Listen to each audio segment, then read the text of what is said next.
This trip originated when both Dear Woman and I were kind of tired, and this is a year ago. This isn't December of this year. It's December of the preceding year. We decided to go to this place called Tierra del Fuego, which is the other southern tip of South America. The end of the earth, so to speak. But we never made it physically there. But we made it 100 different ways. And please. The first one I'm going to hand over to Miguel because it was his navigation that got us there. Yeah, in Guerrero, Mexico. We go through this very small town with this very, very narrow road, and we hit this hill, and the hill goes down at like steeper than 45-degree angle. And then we curve and we go further down the hill, and the road ends. And where it ends is the ocean, and there's not really anything at the end. There's just kind of like, it almost looks like a boat ramp. So we go down and there's this like restaurant right next to the end of the road, the end of the world, in fact. And there's a couple cops there, and they're sitting there kind of watching and laughing at us, and there's no way to turn around because the road was really narrow. There's a little ways off to the right along the beach, but it looks like that way would probably be underwater if high tide came in. I mean, it didn't look anything at all like it said in the book. So we're sitting there, and I'm at the end of this, and we're all very tired. And Christopher goes and talks to a couple of the cops.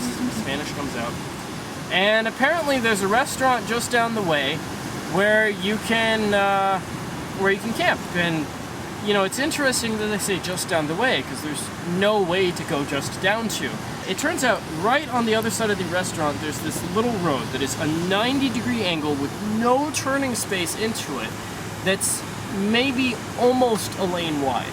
And the ocean on one side. And the ocean like a foot drop and then ocean on one side. No guardrail, no shoulder, no any of this. Just like road, ocean, and then like of it missing a little bit here and then on the other side there's the raised embankment with the restaurant on top. So there's like almost a lane, and bits of the road have kind of fallen off into the ocean. But Christopher and I drive over, and there's like, only barely enough room for the Subaru, and you kind of look over to the side and you just see right down into the water. You go over and there's this little restaurant, and they say, yeah, I guess you could camp here. The thought had never occurred to them before. Clearly they had never seen a tourist before. So they come back and let us know that we can go there. And I'm like, no, we're gonna fall off in the ocean. We're gonna fall. Dear Woman, I'm getting out of the car. She goes, oh, I can do this. Another adventure. I can do this. I'm getting out of the car. So I get out of the car. She maneuvers, like 10 different turns, adjusting herself so that she can go on that 90-degree angle turn on this very small one-lane road. Not even ish. Yeah, to get over to the campsite. That was our another experience of Tierra del Fuego for us. We intended to go down through Nogales. And from Tucson to Nogales, all the way down the coast. Except the storms were so severe, and it was snowing. Actually, it's probably one of the worst snowstorms in the last 25 years, because the snow went down 1/3 of the country of Mexico. So I suggested, and the group agreed, that we should cut across, escape the storms, cross over San Luis. And then cut over here and go down the Baja. And boy, was that a journey. Oh my gosh. Of course, since we're all mildly insane, we decided to go the old road, which took us down unpaved regions, which were, how fast were we going, Michael? 10 miles an hour. Yeah, if that. Yeah, if sometimes that. 8. Yeah, because we were going, we have a little device on our radio that lets you, that labels when you've gone as fast as you've gone. And so I reset it and had it figured out, and the fastest that we ever went on that road was 15 miles an hour, which is really fast. And we never made it up to 15 miles an hour. We were stuck between 8 and maybe 12. We maybe got 12. Yeah. So we went down. And our first stop was we stayed on the beach somewhere along here. Remember that 1st stop? And That was San Felipe. That was just San south of San Felipe. Felipe. And nobody was on the beach. It was a little, there was a house, a little Mexican this little family, and they had maybe 5 camping areas. And the cliffs dropped off into this beautiful ocean side with sandbars and sand dollars. And what were those other ones called? Sand dollars, the bigger ones and the smaller ones? Sand dollars. Sand dollars. It was beautiful. Very windy, but it was beautiful. So then we took down, and this doesn't really show the road that we took, but we went down this road and we got down to Bahia de los Angeles. And from there we started crisscrossing back and forth across Baja. We went down to the Ojo de Libre, the laguna down there. Yes, before you get there, this area was the what we called the Talking Rocks on the video. Right. It was beautiful land, nobody out there, desolate, totally desolate. And we also went through the saguaro cactus forest. Yeah. That was With phenomenal. all the cerillo trees, which looked like something out of Dr. Seuss, like Right. a What was the other name long for them? inverted carrot. Bombas, Bujum. bujum trees. Bujum trees. Yeah. Yes. Yeah. They look like an upside down carrot. Long and wiry with little Right. leaves sticking out the sides. Yeah. And we drove that same 10 miles as we were crossing over to the west side of the Baja, and we stopped at the church. What was a mission? I don't remember the name of it. De San Francisco or San. We don't remember that, but it's on the website as far as that goes. And then where do we go from there? Laguna Ojo de Libre. Here it is, right here.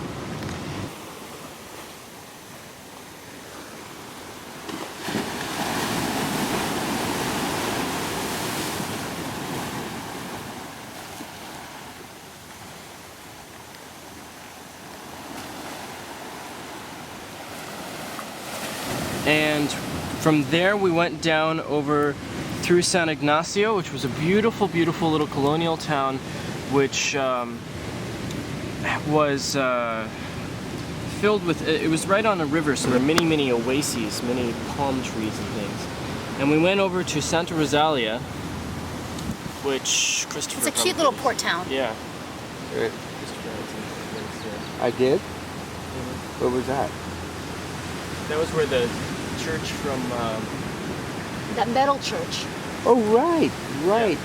Eiffel. The Eiffel Church, an iron made by Eiffel, totally out of iron, exists. It's kind of disappointing to see because everybody says, wow, an iron church, but it's a little iron box.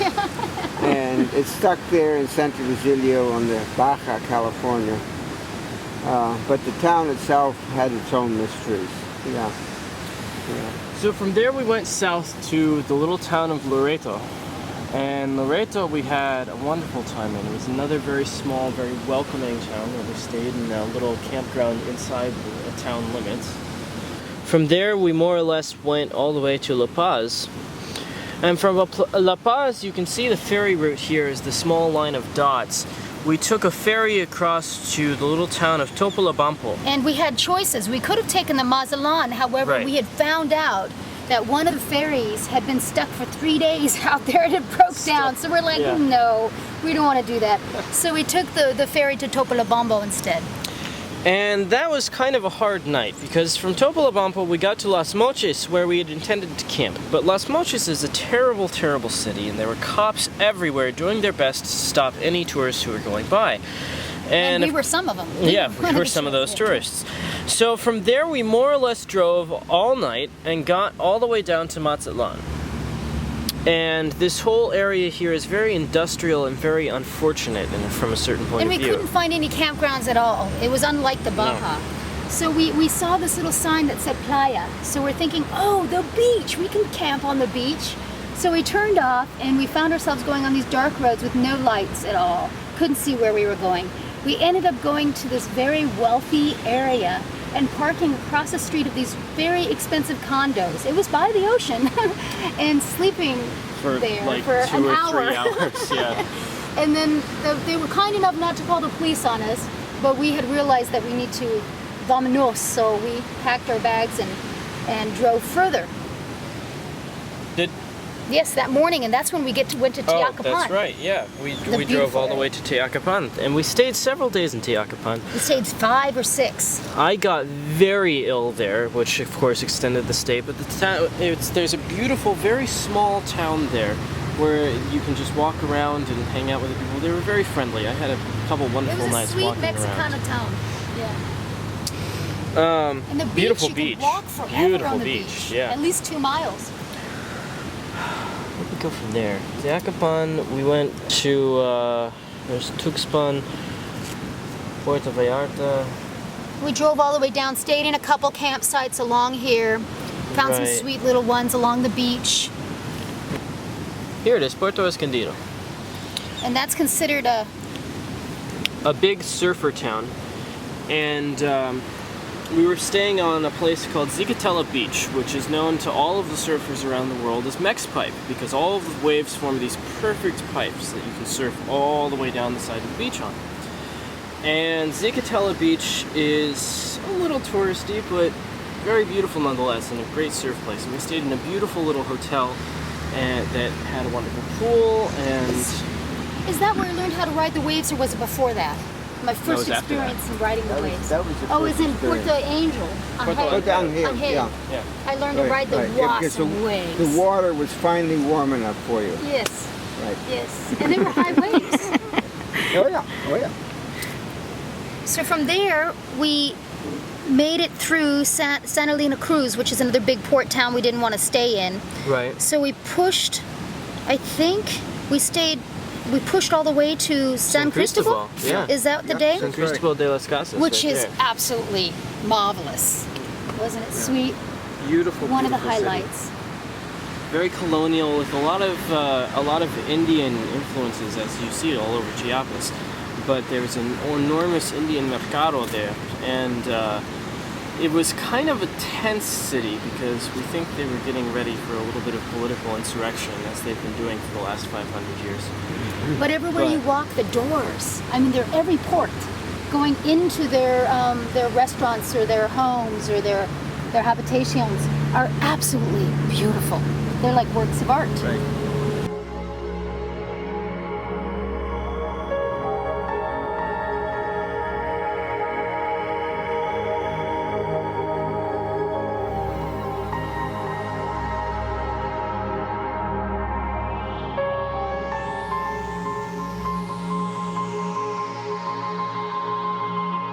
And then we had planned originally to stay probably another day or two, but we heard gun shots, about 25 of them. Bells.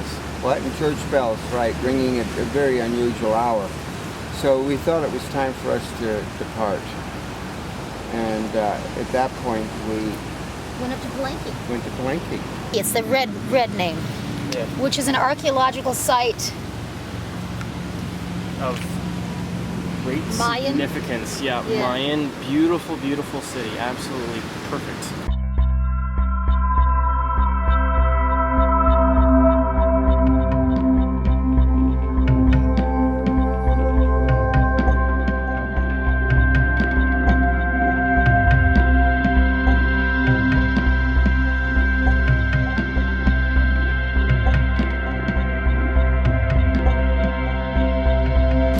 And from there, we decided to, instead of going to the Yucatan, we were planning on doing that afterwards on a rebound.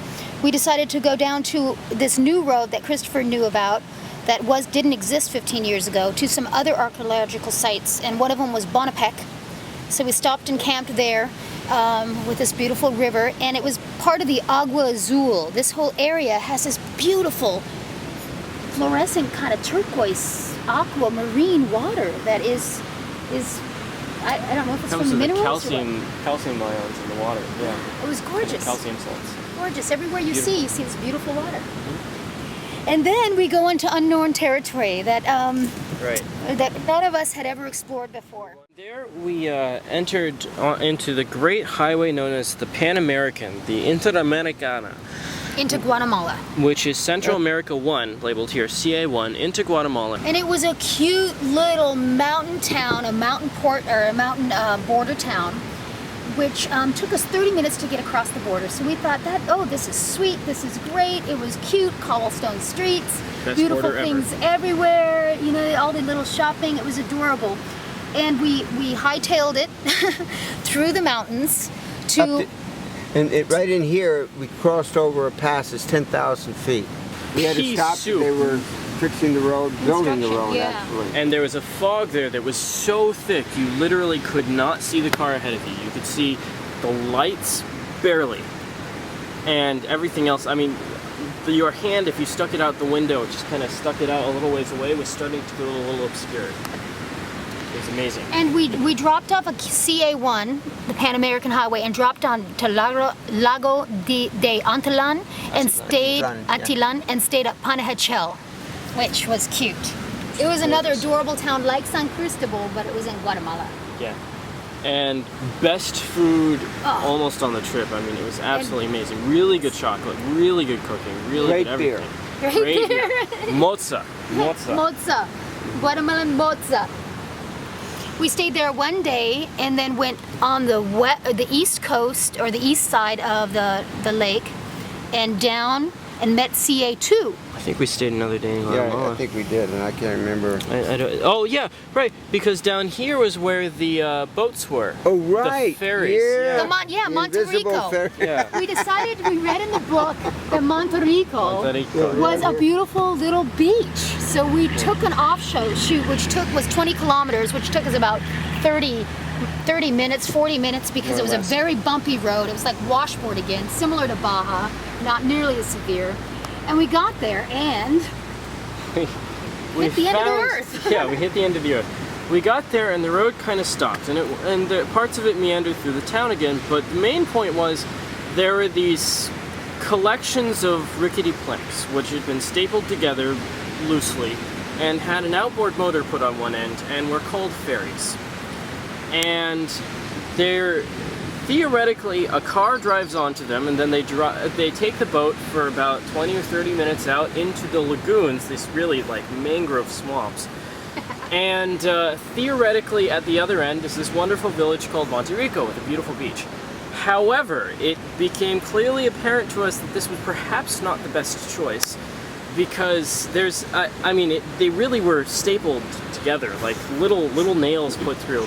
The guy is sitting there, like, looking at us saying, "Oh no, it's fine, your whole rig can come on," as he's bailing the water out. And there was a truck that drove onto one of them, and to its credit, it didn't sink immediately.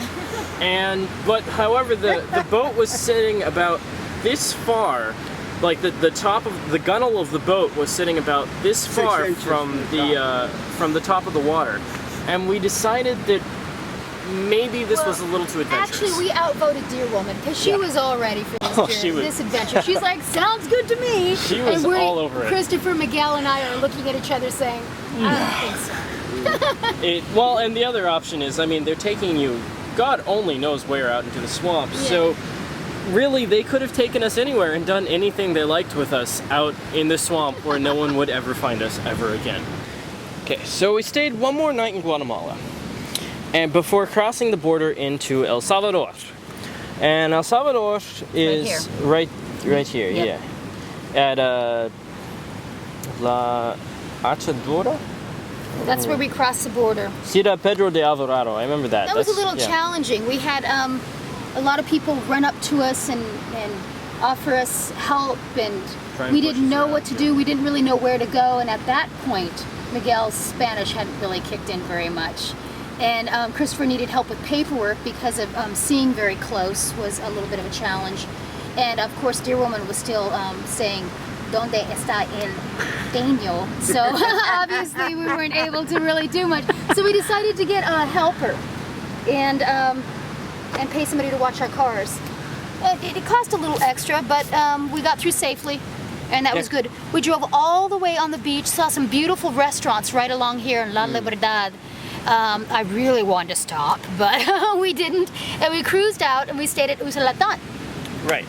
And Usulatan was kind of a stressful city, as I recall. It's very, very lively, lots of traffic, a big market, a little difficult to drive through. And it was getting late in the day, and everyone was very tired because the border in the morning had been somewhat stressful, at least. And although it was somewhat stressful. Well, it wasn't hell. as bad as the other ones. It Yeah, wasn't as this bad one as the other wasn't- ones. they I only progressively was got worse. somewhat. Yeah. Yeah. Okay. It was bad, but not like horrific, not appalling. We had just experienced Mexico and Guatemala was 30 minutes, so we didn't realize how really challenging it And would be. the Mexico border wasn't that bad either. It No. was just kind of officious. It wasn't. Yeah. There weren't people running around trying to get you to go places and spend more money than you needed to. You And weren't you go getting back and actively forth from tricked. windows Yeah. and buildings and Yeah. No, Mexico was a fairly easy border as well. So we stayed in Usulután, and we got into this hotel, which we thankfully found, Hotel El Paraíso. And we stayed there, and there we found that they had a fantastic restaurant, which fed us very, very well. We were running low on money, and so me and Christopher had to go over to a bank the next morning. But we ate there. We managed to convince the guard that we could stay there without paying immediately, which was really, really good on Christopher's part. And it turned out that there was a large mission group staying there who were from Tennessee. And one of the interpreters from this mission group was a wonderful 16-year-old girl from Honduras named Gisela. And Tamara and I made a great connection with Gisela there in El Salvador. Gisela invited us to come to Tegucigalpa, the capital of Honduras, and stay with her family there for a few days at least. I think she had in mind something like a week. And we agreed that on our way back up from Costa Rica we would do so. And in fact we did, but we're not there yet. So, we left Usulután, and then we went north, right? Mm-hmm. no, We went through San Miguel. No, we didn't. Because the road curves right, up. a little Yeah. bit north, but not Yeah, not totally north. No, we went up to here. And this was perhaps our worst border, getting into Honduras. We got totally ripped off. We got hosed. We got helpers. Let them do all our Helpers. paperwork. Yeah, helpers, ayudante. Yeah. And they took us to a little restaurant, so we ate lunch, which I thought was great. Oh, how nice, they have a restaurant for us, and they're doing our paperwork and helping us. They ended up charging us $270 some. They just totally ripped us off. So after that, we realized, we teamed together and said, we're not gonna let this happen again. No helpers, we can figure this out ourselves. We will prevail. Oh, it was terrible there too, because It took they 4 kept on- hours. and we almost couldn't get our paperwork back. I mean, like, it was terrible. And the guys running around, God only knows where, with our passports and the titles of our cars and things, and it was very dangerous, is what it Yeah. was. So we got through into Honduras, and there's only a very small stretch of Honduras that we had to pass through.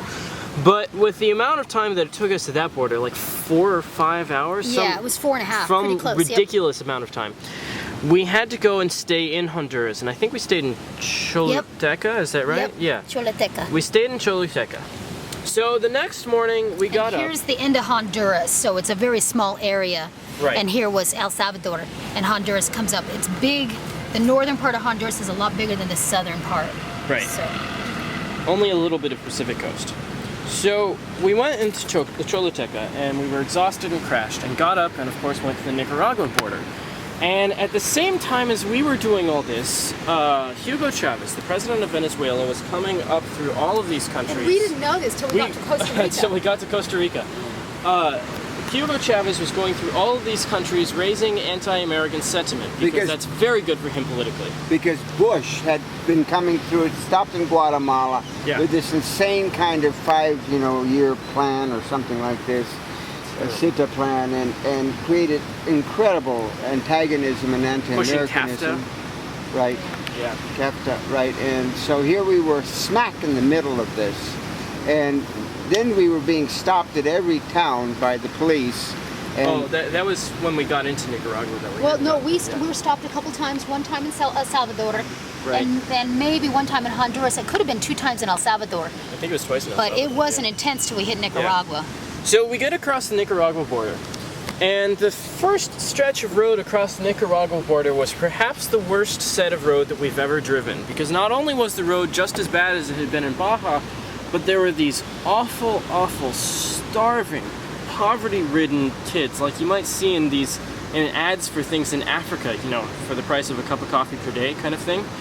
And they were running along the car, and we're flat broke because the border had taken most of our money, and not only that, we weren't sure because we've heard stories that in Central America that they believe that Americans come over and do something, steal their children.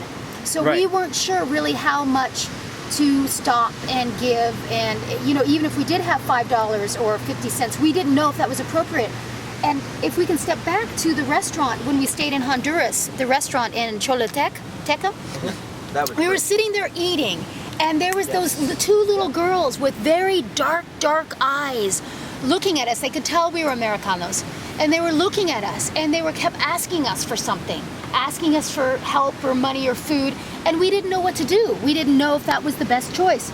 So after the other Honduran tables, the people that were sitting at the other tables, when they got up to leave, they gave these little girls some limpiras. And so then we knew that it was okay. So after our meal, we gave some money to them. The problem wasn't just that there are issues in Central America with Americans supposedly abducting children. The issue was also that the two little girls at the table were prostitutes, were child prostitutes, and were trying to pick up any of us, really, I suppose. And we weren't certain of the legality of giving them any money. And crossing it to Nicaragua, it was just that much worse because every mile or so there were kids, and they were clearly just starving.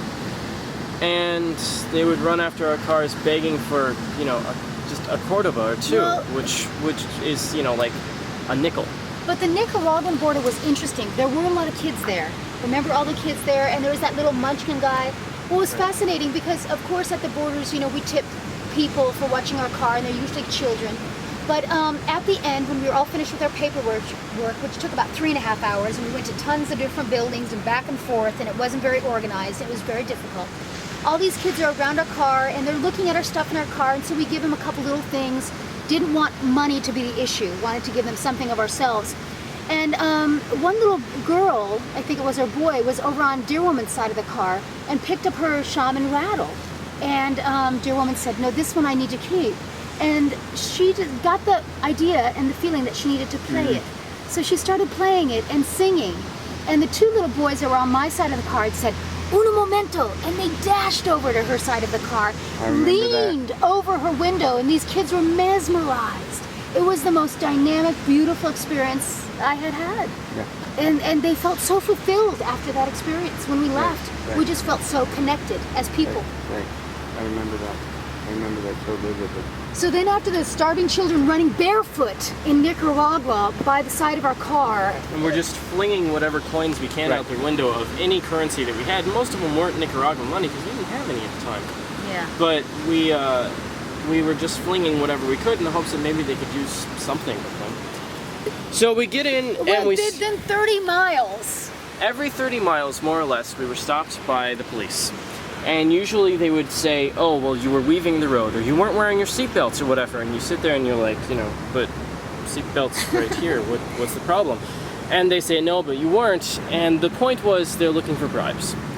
And if you didn't give them a bribe, which was usually somewhere, you know, $20 maybe, they would keep your license, and you had to go to the nearest Banpro, Banco de Producción, and pay the fine and then come back. In the meantime, they would keep your driver's license. And, you know, of course, if you got stopped by another cop without your driver's license, you were screwed. And furthermore, by the time you got there, he would probably have lost your license, but, you know, for $100, he'd help you find it again. So after about the third time, we're in the city that we're going to stay in Leon. Right. And after about the third time of that happening, I kept seeing the vision of being separated from my group and being alone in a Nicaraguan jail, or having them take our license and our passport and not knowing what to do, and the hungry kids and the starving dogs, and there was garbage everywhere on the southern part of Nicaragua. Actually, most of the countries on the southern part, the garbage is everywhere. They must not. You can't. I'm sorry. Yeah, please. But you can't you can't believe it because you're driving down this road and the wind's blowing, and as far as you can see on either side is plastic garbage. And if it isn't the garbage, they've got these fires going. Burning the plastic. Burning the plastic, so you have these toxic smoke-filled greens coming through. It's close to Hell. hell as you Yeah. can get without getting hot. Yeah. We were all beaten up. Yeah. Getting pretty beaten up. Really Terrible. beaten, really beaten. In Lyon, when the police stopped us, Tamara broke down. I broke down and started crying because I had that awful vision of That's being terrible. separated. And the police stopped us and wanted to know our triangular. And we thought they meant some little area in the road that we didn't turn left on or didn't know what to do. We were very confused.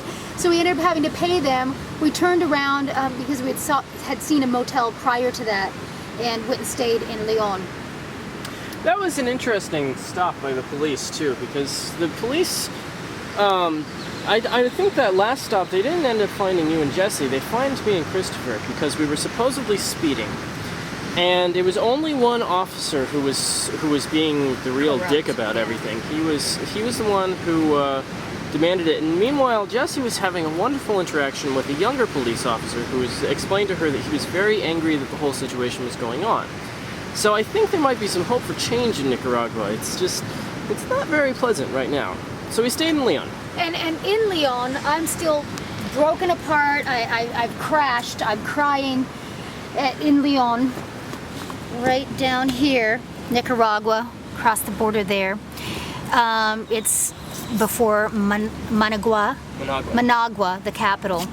And we stay in this hotel, and I'm crying in the bathroom. I'm ready to go home. I don't know if I can handle it anymore. And then I hear dance music. Oh my gosh, I couldn't believe it. I walk outside, and in their little convention center, very primitive, they had a dance group. They had like 50 kids, 50 adults actually, dancing, and it was great dance. And I couldn't believe the magic that happened after all this chaos and hell that we were going through. It really, Yeah.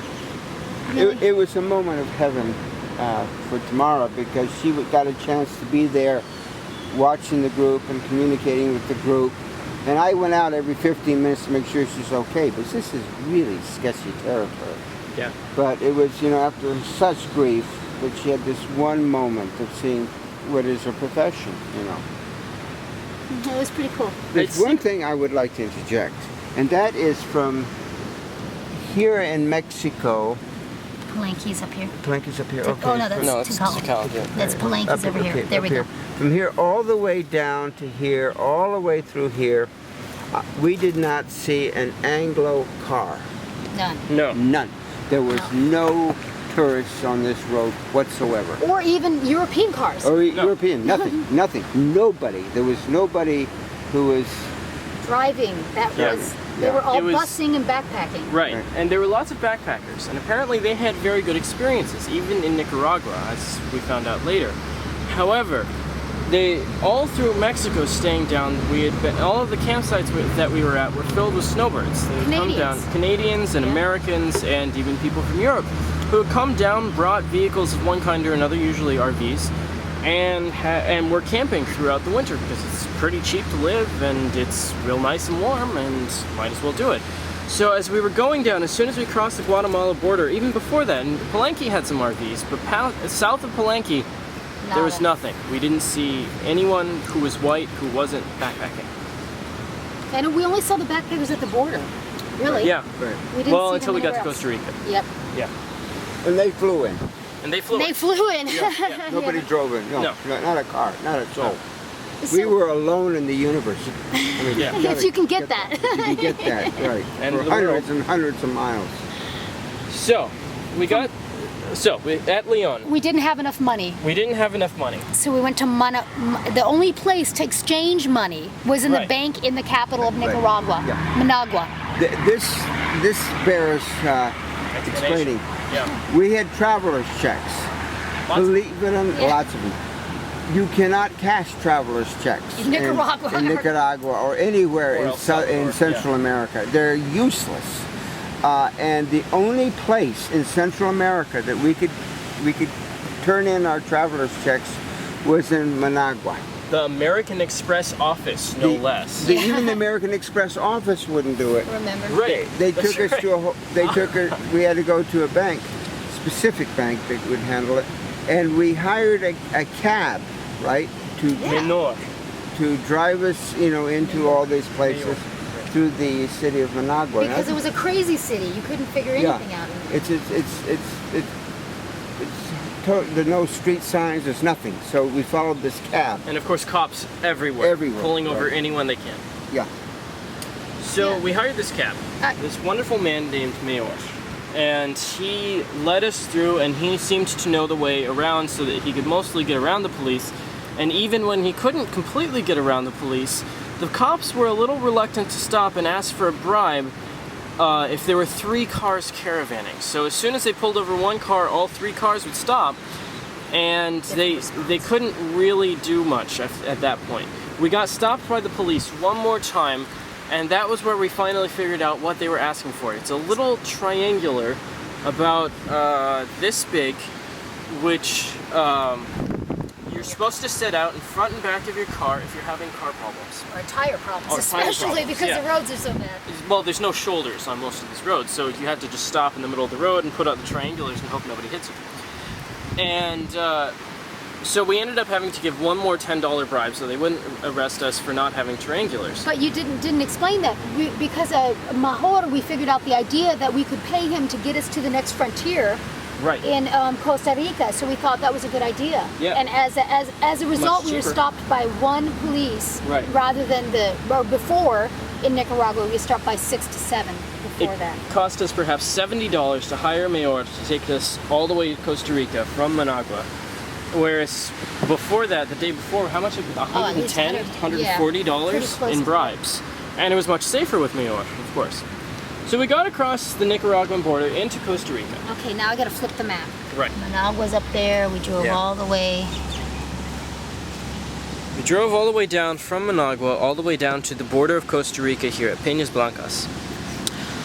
And by this point it's nightfall, because it took a little while to get across the border. Not as bad as the other borders. The Costa Rican border, they didn't hassle us for much. But we still went to building to building. Oh, we still went building to building, but there weren't as many people trying to scam us, which was nice. So we got to this little town called La Cruz, and we're looking around La Cruz because Christopher was terribly tired, could barely see. All of us are just exhausted from having finally gotten out of Nicaragua. And we're looking around, we found this small inn, which was absolutely beautiful. And the woman there spoke the most beautiful Spanish that I'd heard over the whole trip, and actually it was a little easier to understand because it was very, very polite, very high diction Spanish, and Christopher said it was actually Castilian sorts of Spanish. But anyhow, this wonderful woman who had this whole gorgeous bed and breakfast that was filled with art. Her uncle. Her uncle had painted. It had a wonderful swimming pool with a huge mosaic next to it. It had a wonderful view of the bay right next to it. It was gorgeous. Yeah. Very comfortable, and the lady, like I said, was exquisitely polite. Very, very high service. So we stayed there, and unfortunately poor Jolie Bear had to stay in the car. And then we kind of limped our way across Costa Rica.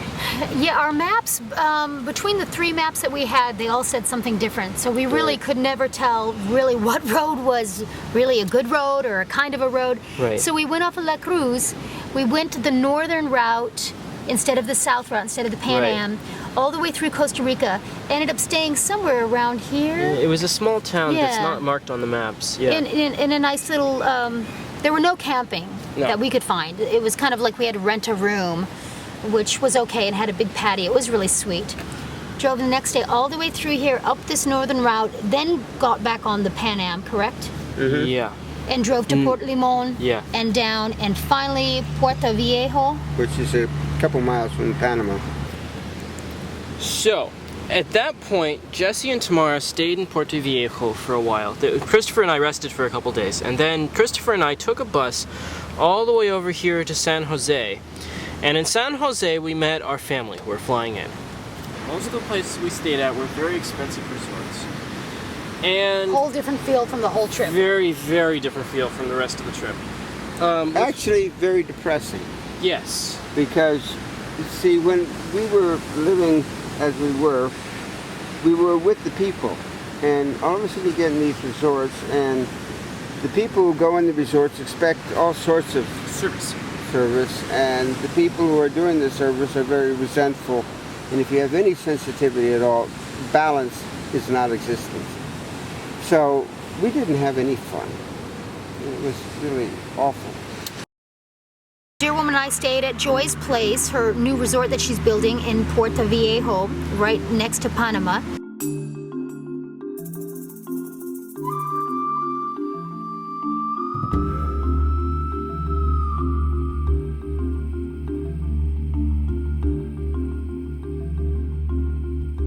And people go there for the beautiful beaches, and they were exquisite. We saw the Playa de Negro, which was a black sand beach, absolutely amazing. And the water was great, clear blue.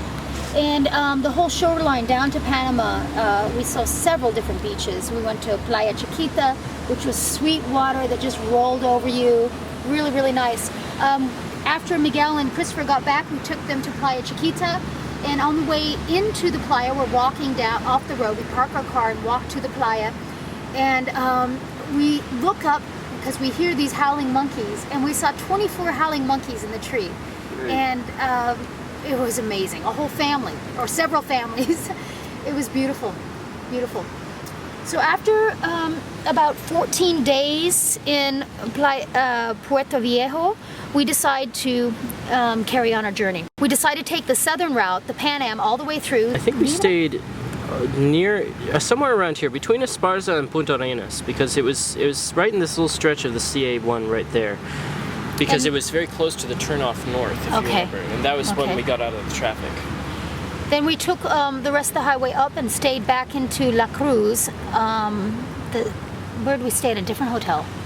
No, we went down and camped. Oh, that's right. We could. Everything was packed. There was no hotels open where we could park our cars safely.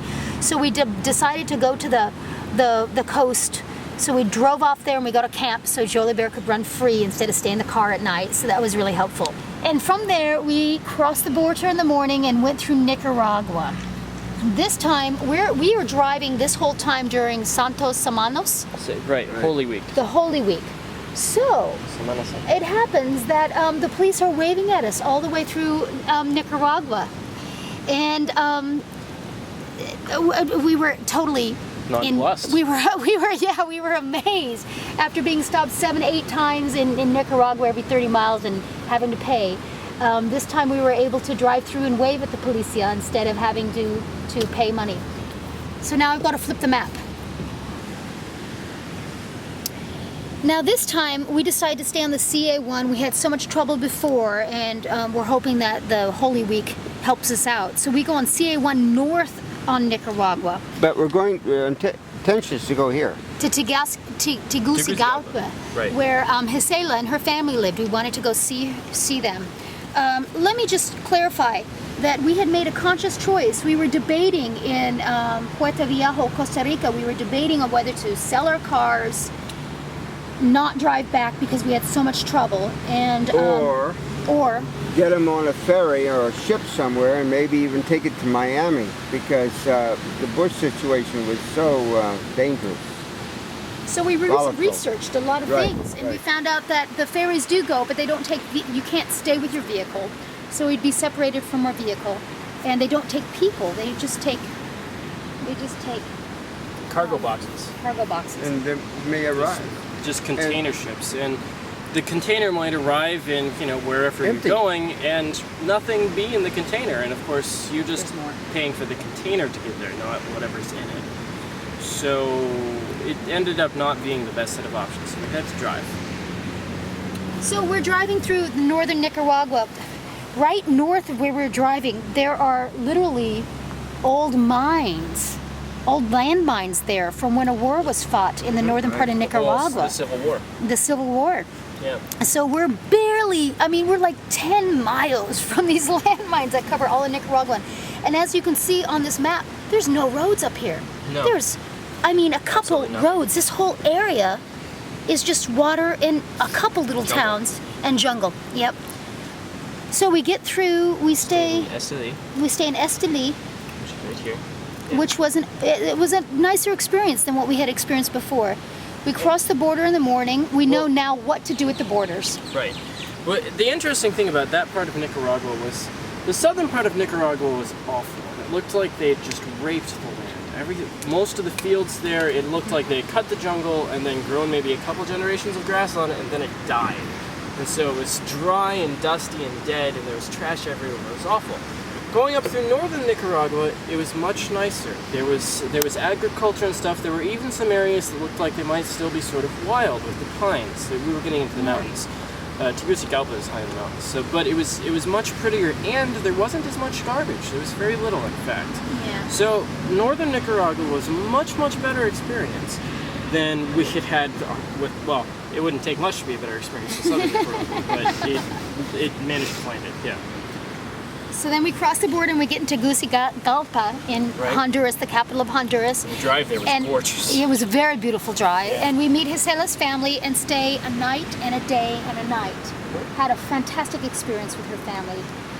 Really connected. Her father loved classical music, which we were really surprised. Didn't have the best selection, but he still, nonetheless, he had an appreciation for classical music. Gisela and her family loved to cook, so Miguel got to do the chef thing, and which made them a little uncomfortable at first, but having a male in the kitchen. They got used to it when good food started coming out of it. Yeah. So then we leave Tegucigalpa and leave, go on the northern route through Honduras, which was beautiful. Really beautiful. We find out that there's a border crossing here in Correnito. Where there aren't any roads, theoretically. Yeah, it doesn't look like there's a road, but actually we did find a road that we were told that there's a new road that goes through there. This was an interesting border crossing. Well, it was, no tourists, more or less as far as we can tell, have ever gone through that border crossing before, ever. So we go through and then we cross the border and there's nothing there. And we go about 10 miles in, and we finally find what look to be the border offices. And there's this shot that looks like it came out of a Pogo cartoon. I mean, terrible, on the side of the road, bent over and about ready to fall dilapidated, clearly they converted it river or something. There. Yeah, it looked pretty bad. The gentleman wanted to keep our paperwork. It was terrible. And wanting us to go to the town without our paperwork and get a stamp and then come back to him. And from our experience before, we knew not to let anybody have our paperwork. Yeah. But before that, he wanted the ladies to stay. Right. And we were going to go. Which wouldn't have worked. Like we that were not idea. going. No, that was not going to happen. Separation was the other thing that we learned absolutely should never happen. Never, ever happen. So we convinced him, and we got to Puerto Barrios. So we waited there for 4 hours before we finally went and asked the lady, how much longer is this going to take? This is ridiculous. And she said, well, I don't know if it's going to be done tonight. Meanwhile, me and Jesse are just sitting there like, well, great, so it might not be done tonight. Can we go and come back? So we left, and we came back the next morning, and it still took a fairly long time, as I remember, an hour and a half, yeah. But we got the stickers, which was fantastic. Unfortunately, we did have all the stamps that we needed because we got stopped, Christopher and I got stopped about 10 miles down the road by about 14 Guatemalan police officers with big rifles in 3 pickup trucks. And pulled us out of the car and looked through our stuff, and we think actually when they found Christopher's security badge, they decided he was a police officer and stopped searching at that point because they didn't want any trouble. So from here we go up and we end up in Tikal, which was absolutely magnificent. Another Mayan archaeological site.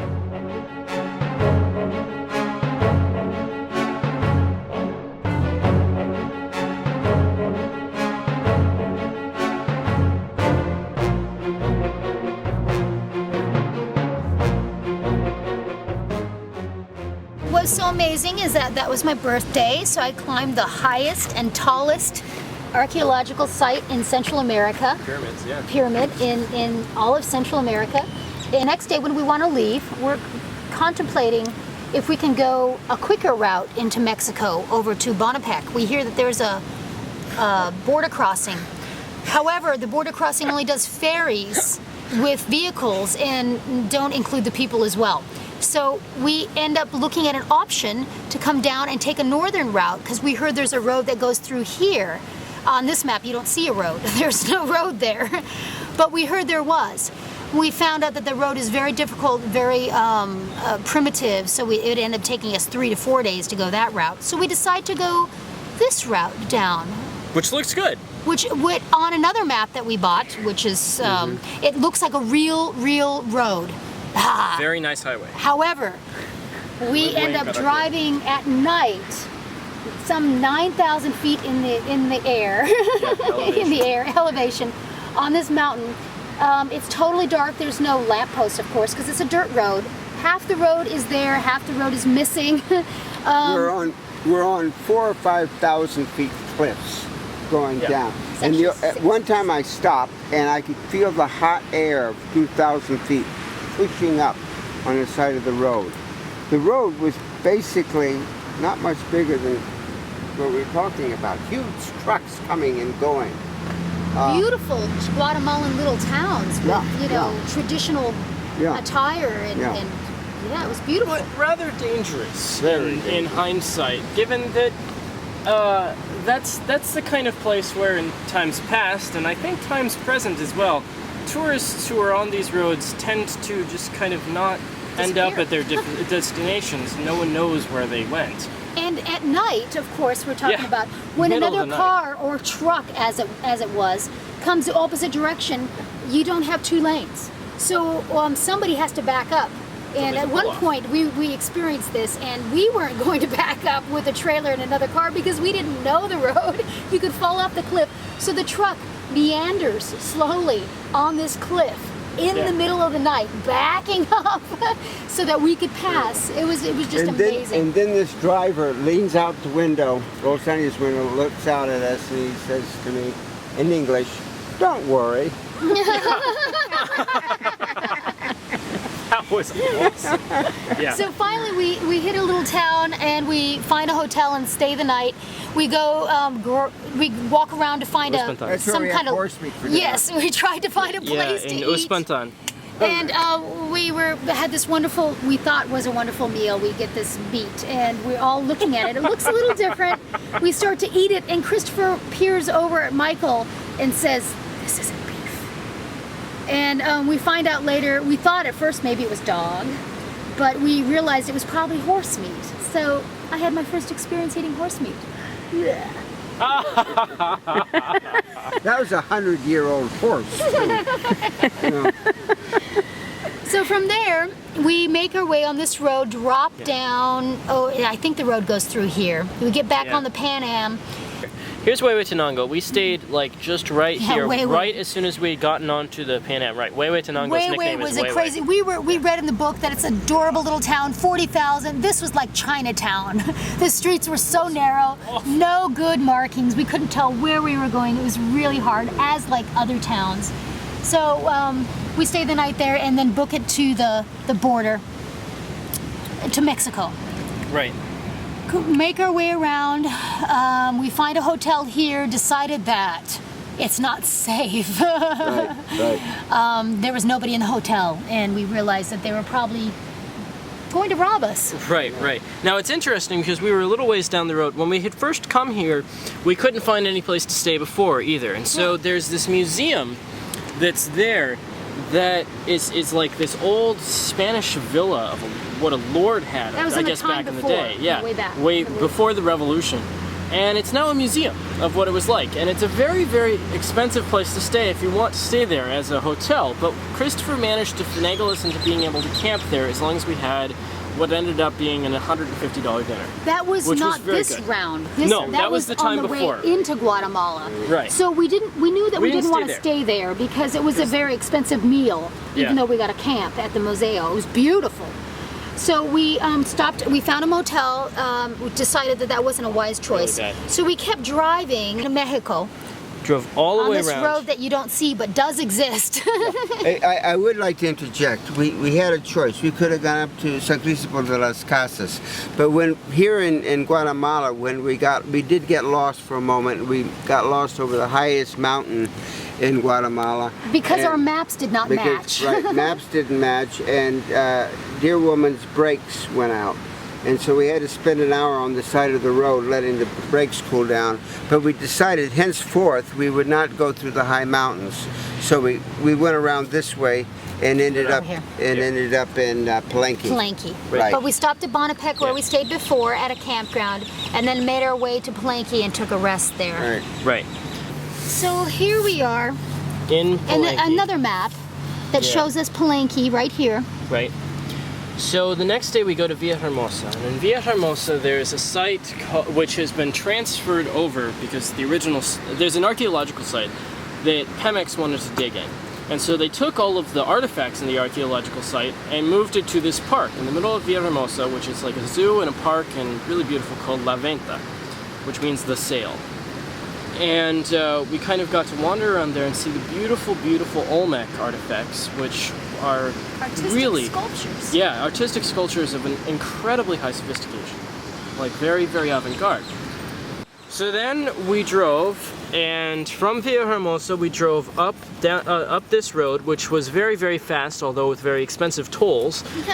Around. We took a bypass around Veracruz, and got all the way up to almost to Poza Rica, which is actually where we're at right now. We're just a little south of Poza Rica, somewhere around in there.